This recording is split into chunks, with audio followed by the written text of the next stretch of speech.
শ্ৰদ্ধাৰ আমাৰ সাংবাদিক বন্ধুসকল, আমি আজি এই সংবাদমেলখন অনুষ্ঠিত কৰিছিলোঁ ভূমি অধিকাৰ পাৰ্টি BJP অসমৰ পৰা। আপোনালোকে নিশ্চয় গম পাইছে, আপোনালোকৰ সংবাদ মাধ্যমৰ জৰিয়তে বহুত প্ৰচাৰ হৈছে।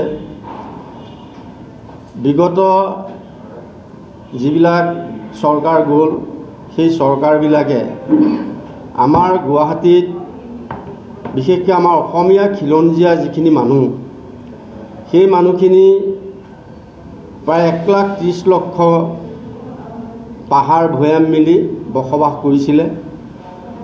যুগ যুগ ধৰি তেওঁলোকক পট্টাৰ কাৰণে আমি 25টা বছৰ সংগ্ৰাম কৰিলোঁ। 25টা বছৰ সংগ্ৰাম কৰাৰ পিছত আমি বাধ্য হ'লোঁ এটা ৰাজনৈতিক দল খুলিবৰ কাৰণে, ভূমি অধিকাৰ পাৰ্টি BJP হিচাপে। আৰু তাৰ পৰা আমি ইতিমধ্যে গুৱাহাটীত আৰু মানকাছাৰত 3টা সমষ্টিত এইবাৰ আমি প্ৰাৰ্থিত্ব প্ৰদান কৰিছোঁ।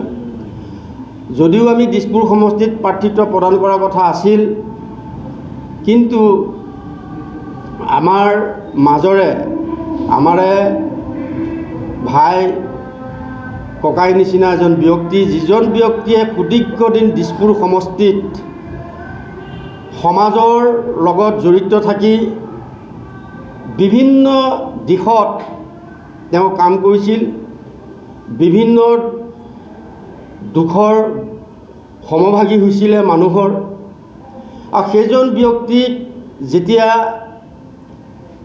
BJPয়ে তেওঁক টিকেটৰ পৰা বঞ্চিত কৰিলে, আৰু সেই খবৰটো যেতিয়া আমি আপোনালোকৰ সংবাদ মাধ্যমৰ জৰিয়তে আমি পালোঁ, পোৱাৰ পিছতে আমি এটা সিদ্ধান্ত গ্ৰহণ কৰিছিলোঁ যে দিছপুৰ সমষ্টিত আমাৰ যিজন কেণ্ডিডেট আমি দিব ওলাইছোঁ আৰু যিজন জয়ন্ত কুমাৰ দাসে তাত নিৰ্দলীয় খুলিবলৈ ওলাইছে, সেই দুইজন সমকক্ষ প্ৰাৰ্থীয়ে হ'ব যেন পাইছোঁ।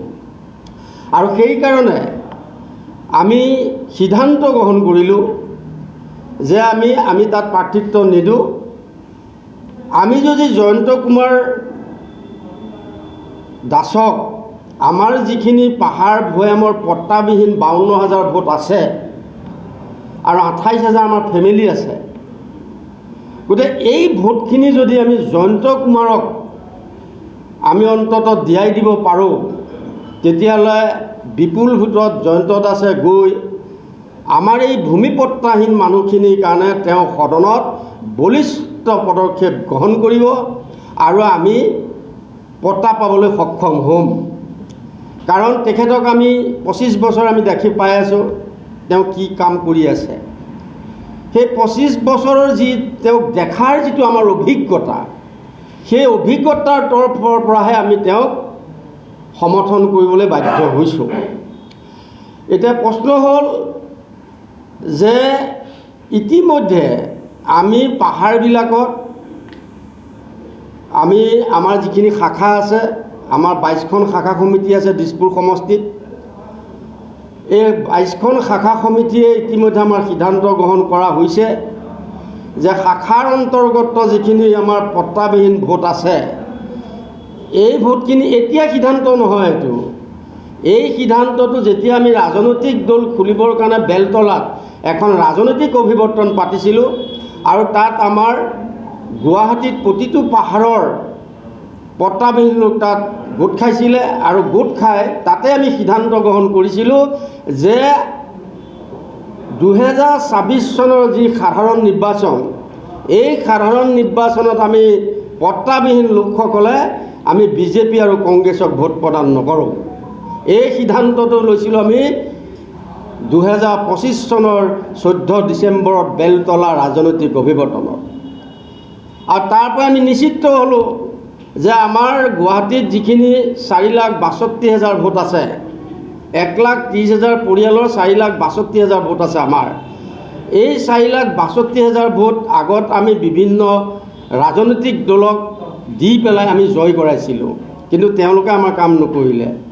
গতিকে আমাৰ লগত একেলগে মিলিল, যিহেতু আমাৰ দলটোৰ ৰেজিষ্ট্ৰেশ্যন দিল্লীৰ পৰা আহি নাপালে, নেপোৱাৰ কাৰণে আমাৰ প্ৰাৰ্থীকেইটাও এতিয়া নিৰ্দলীয় হিচাপে খেলিবলগীয়া হৈছে।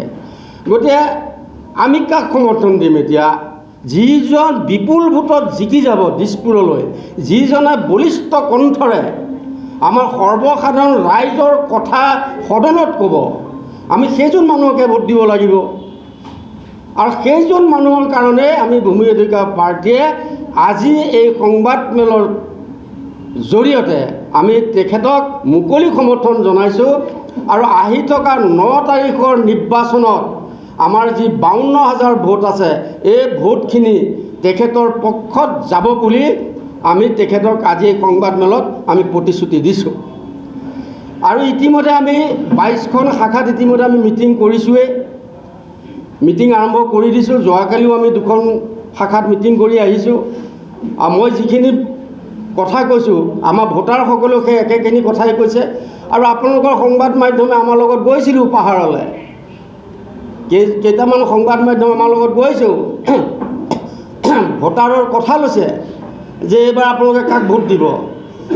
তেওঁলোকে ডাইৰেক্ট কৈছিল যে আমি এইবাৰ BJPক ভোট দিম, আমি কংগ্ৰেছ আৰু BJPক আমি ভোট নিদিওঁ, কাৰণ তেওঁলোকে আমাক 25টা বছৰ আমাক ঠগিলে। গতিকে এই ঠগা পাৰ্টীসকলক আমি ভোট নিদিওঁ বুলি ইতিমধ্যে আপোনালোকৰ সংবাদ মাধ্যমে যেতিয়া বাইক ল'ব গৈছে, আমাৰ পাহাৰৰ পটাবিহীন মানুহসকলে আপোনালোকক এই কথাখিনি কৈছে। দিছপুৰ সমষ্টিৰ অন্তৰ্গত এই খিলঞ্জীয়া ভূমিহীন পৰিয়ালসকলৰ হৈ ইতিমধ্যে বহুকাল মাত মাতি আহিছোঁ। আৰু আগতে উপলব্ধি কৰিছিলোঁ যে যোৱা 10 বছৰ BJP চৰকাৰৰ অধীনত মই এজন জ্যেষ্ঠ কাৰ্যকৰ্তা হিচাপে মই কৰিব নোৱাৰাৰ কাৰণটো হ'ল একমাত্ৰ যে মই বিধায়ক হোৱা নাছিলোঁ। বহুদিন মই এইবিলাক কথালৈ মুখ্যমন্ত্ৰীৰ ওচৰলৈ গৈছিলোঁ। মুখ্যমন্ত্ৰীয়ে একাষাৰে এটা কথা, তুমি কেতিয়াৰ পৰা MLA হ'লা? MLAক ক'ব দিবা? MLA ক'ব নহয়। এই ৰুক্মিণী গাঁৱত যেতিয়া পানী হয়, তেতিয়া মই এবাৰ ক'লোঁ তেখেতক যে আপুনি 2 বছৰৰ ভিতৰত 3খনকৈ 1000 কোটি টকা চাগে খৰচ কৰি 3খন ফ্লাইঅভাৰ বনালে, ছুপাৰ মাৰ্কেটত 6 মাইলত আৰু ৰুক্মিণী গাঁও। কিন্তু তলত যে এই ৰুক্মিণী গাঁৱৰ পৰা, ৰুক্মিণী নগৰৰ পৰা, ৱাৰলেছৰ পৰা এই হাতীগাঁও, কাহিলীপাৰা, জনকপুৰ, ভগদত্তপুৰ, গণেশ টাৰিঙৰ সন্মুখৰখিনিৰ পৰা এই যে ঢকুলীয়াৰ মানুহখিনি যে ইয়াতো ভুগি আছে, তাত 100 বা 200 কোটি টকাৰ এটা পেকেজ যদি এষ্টিমেট এটাৰে যদি এটা পানীখিনি নিষ্কাশনৰ এটা ব্যৱস্থা কৰে, তেতিয়াহ'লে মানুহখিনি কিমান সকাহ পায়। অকল এই অঞ্চলৰ মানুহখিনি নহয়, যে এজাক যদি জোৰত বৰষুণ দিয়ে গোটেই সমষ্টিটোৰ মানুহ ইফাল সিফাল কৰিব নোৱাৰা হয়। ছাত্ৰ বা ছাত্ৰী বাছত আবদ্ধ হৈ থাকে। একে ছাতেই তেওঁ মানে খঙেৰে কৈছে, তুমি কিয় MLA নিচিনা বিহেভ কৰা? তুমি কেতিয়াৰ পৰা MLA হ'লা? MLA হ'লেহে তাৰমানে ক'ব পাৰি। আৰু সেইকাৰণে এইবাৰ ভাবিছোঁ ঠিক আছে MLA হওঁ, ৰাইজে যদি MLA কৰে, বজ্ৰ কণ্ঠৰে সঁচা অৰ্থত ৰাইজৰ অধিকাৰৰ কাৰণে মাত মাতিম আৰু কাম কৰিহে দেখাম। যিখিনি দৃঢ়তা আছে, সততা আছে আৰু ৰাইজৰ আস্থা মই জয় কৰিব পাৰিছোঁ যে আজিৰ প্ৰমূল্যবিধৰ ৰাজনীতিৰ মই এটা ক্ষুদ্ৰ অংশ বুলি ৰাইজে উপলব্ধি কৰিছে। কোনো প্ৰলোভনত বিক্ৰী নহ'লোঁ, কোনো প্ৰলোভনত মই মান্তি নহ'লোঁ। আৰু ৰাইজৰ সেৱা কৰিম বুলি ছাত্ৰ অৱস্থাতে গোপাল বৰুৱা স্কুলত পঢ়ি থকা অৱস্থাৰ পৰাই আজি ভাবিছিলোঁ। আৰু সেইকাৰণে যিহেতু দলৰ এটা বিশেষ অংশ কংগ্ৰেছৰ পৰা অহাসকলে মোক যি কৰিলে, দলৰ পৰা প্ৰাৰ্থিত্বটো নিদিলে, আৰু প্ৰত্যেকবাৰে মোৰ প্ৰাৰ্থিত্ব প্ৰায় খাটাং হৈ থাকে। ঠিক প্ৰাৰ্থিত্ব প্ৰদান কৰাৰ আগে প্ৰাৰ্থিত্বটোৰ পৰা বঞ্চিত কৰে। এইবাৰো যোনদিনা প্ৰাৰ্থিত্ব ঘোষণা কৰিছে, তাই ৰাতিপুৱা সেইদিনা মই দিলীপ শইকীয়া ডাঙৰক দিল্লীত লগ পাইছোঁ। তেওঁৰ বাসগৃহত কৈছে আপোনাৰ ছাৰ্ভেত 1 নম্বৰত আছে। ছাৰ্ভেত 1 নম্বৰত মানে কি? যোৱা 3টা টাৰ্মত ছাৰ্ভেত মই সদায় 1 নম্বৰত থাকোঁ। অৰ্থাৎ দিছপুৰ সমষ্টিৰ ভিতৰত যি 5000, 10000 মানুহৰ মতামত লৈছিল, তাতে 1 নম্বৰত আছোঁ মানে তাৰে 5000ৰ মোক সকলো মানুহখিনি মোক ছাৰ্ভেত বিচাৰিছিল দিছপুৰৰ বিধায়ক। যিহেতু ৰাইজে বিচাৰিছে যে কোনোবা ষড়যন্ত্ৰৰ মই মকিমূৰ কৰি মোক গোডাউন কৰিব আৰু মই মাত নামাতিম অন্যায়ৰ বিৰুদ্ধে, সেইকাৰণে আহিছোঁ। এতিয়া ৰাইজৰ ওচৰত বিচাৰখন দিছোঁ। আৰু স্পষ্ট কথা যে ৰাইজৰ মাটিৰ পট্টা হ'ব লাগিব, যাৰ বাবে মই বহুতবাৰ কৈ আহিছোঁ। আৰু আমি যেতিয়া BJP চৰকাৰত নাছিল, তেতিয়া আমি ৰাজপথত আন্দোলনো কৰিছোঁ। তেতিয়া মই যুৱ মৰ্চাত আছিলোঁ, বহুত পুৰণা কথা, 20 বছৰ আগৰ কথা। এতিয়া আমি যিটোত আছোঁ সিদ্ধান্তত অলৰত, সিদ্ধান্তৰ পৰা ইফাল সিফাল নহওঁ, মাটিৰ পট্টা দিব লাগিব। টেকনিকেলি এনেকুৱা এটা পৰিয়াল বোলে য'ত পট্টাখন দিলে সেইটো ভূমিস্খলিত হৈ তেওঁৰ সেই মাটিখিনি নাথাকিব নাই, পাৰিব। সেইবিলাকত আমি বিচৰাও নাই। মই কথাটো কৈছোঁ, তেনেকুৱা টেকনিকেলি যদি আমাক সেই ছাৰ্ভেৰে কনভিন্স কৰাব পাৰে, বিধায়ক হোৱাৰ পিছত যদি সেই ছাৰ্ভেটো মোক কনভিন্স কৰাব পাৰে আৰু ৰাইজক যদি কনভিন্স কৰাব পাৰে, সেনেকুৱা যদি কিছু পৰিয়াল আছে তাৰ কাৰণে চিন্তা কৰা যায়। কিন্তু 100% ভিতৰত 100%ই তাৰমানে আমাৰ যিসকল খিলঞ্জীয়া ভূমিপুত্ৰ এতিয়া ভূমিহীন হৈছে পাহাৰত, সেইসকলৰ মাটিৰ পট্টাৰ কাৰণে মই মাত মাতিম। আৰু সেই কথাটো জানে কাৰণে ভূমি অধিকাৰ পাৰ্টীয়ে মোক সমৰ্থন জনাইছে। মই মাত মাতি আহিছোঁ। সেই ক'ভিডৰ দিনৰ পৰা এই পাহাৰে পাহাৰে ঘূৰি মই যেতিয়া এভিকশ্যন হৈছিল, সেই তেতিয়া মই তেওঁলোকৰ বিপদৰ মাজত মই গৈছোঁ।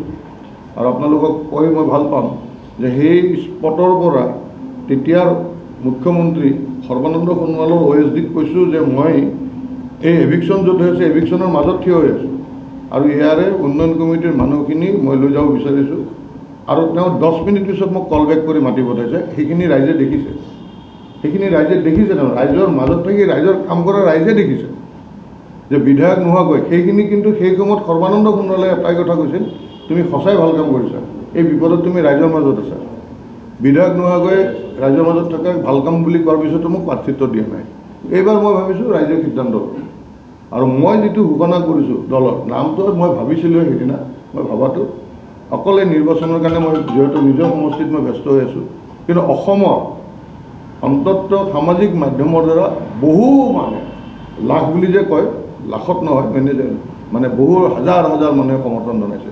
বহুত হাজাৰ হাজাৰ মোৰ পুৰণা কাৰ্যকৰ্তা সতীৰ্থই মোক সমৰ্থন জনাইছে। অসমৰ প্ৰতিখন জিলাৰ পৰা ফোনেৰে মোক জনাইছে, ছ'চিয়েল মিডিয়াত জনাইছে। সেইকাৰণে সেইটো বিষয়ে নিশ্চিতভাৱে চিন্তা কৰিম। আৰু আজি যিহেতু ক'লেই যে একেলগে আগবাঢ়িম ৰাইজৰ স্বাৰ্থত, সমাজৰ স্বাৰ্থত, অসমৰ স্বাৰ্থত। মোৰ সৰুৰ পৰা এটা মন আছিল যে দিছপুৰৰ MLA হৈ দিছপুৰৰ মই ৰাইজক সেৱা কৰা আৰু এজন প্ৰতিনিধি হিচাপে অসম বিধানসভাৰ মজিয়াত প্ৰতিটো জাতি জনগোষ্ঠী, খিলঞ্জীয়া প্ৰতিটো জাতি জনগোষ্ঠীৰ হৈ মাত মতা, তেওঁলোকৰ অধিকাৰৰ হৈ মাত মতা, তেওঁলোকে থকা সমস্যাসমূহ বিধানসভাত উত্থাপন কৰি সমাধানৰ বাবে পথ মোকলাৰ এজন সৈনিক হিচাপে কাম কৰিম।